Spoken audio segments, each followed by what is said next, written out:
প্রতি বছরের মতন এবছরও আমাদের এখানে চলছে বইমেলা।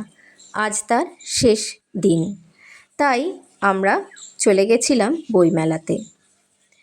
আর বইমেলাকে ঘিরেই প্রতিদিনই চলে সাংস্কৃতিক অনুষ্ঠান, তাই আজকেও সেটাই চলছিল।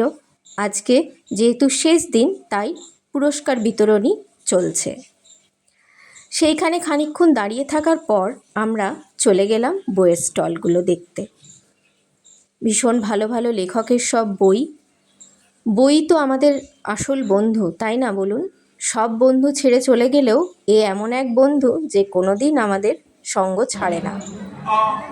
সাংস্কৃতিক অনুষ্ঠানটা একটু দাঁড়িয়ে দেখতে দেখতেই হঠাৎ দেখলাম এখানে কিছু সাইবার ক্রাইম নিয়ে অনুষ্ঠান চলছে, তাই মনোযোগ দিয়ে সেটাই দেখছিলাম।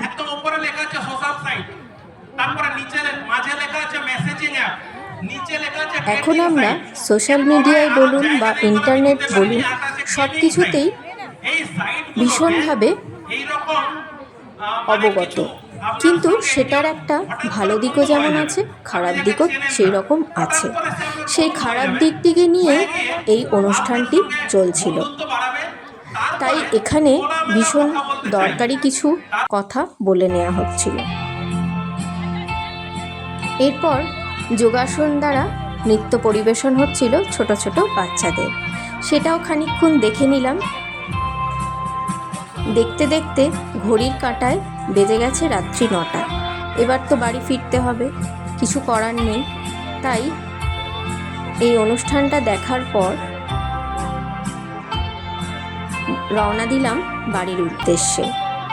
চলুন বাড়িতে গিয়ে দেখাই আপনাদের এবছর শ্রীপর্ণা কী কী বই কিনলো।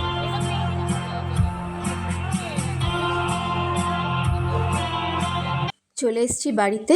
এই দেখুন, এইগুলো হচ্ছে শ্রীপর্ণার 2026 সালের কান্দি বইমেলার ওর সংগ্রহ। এই বইগুলো ও এবছর কিনেছে। আমার ভিডিওটা কেমন লাগলো জানাবেন।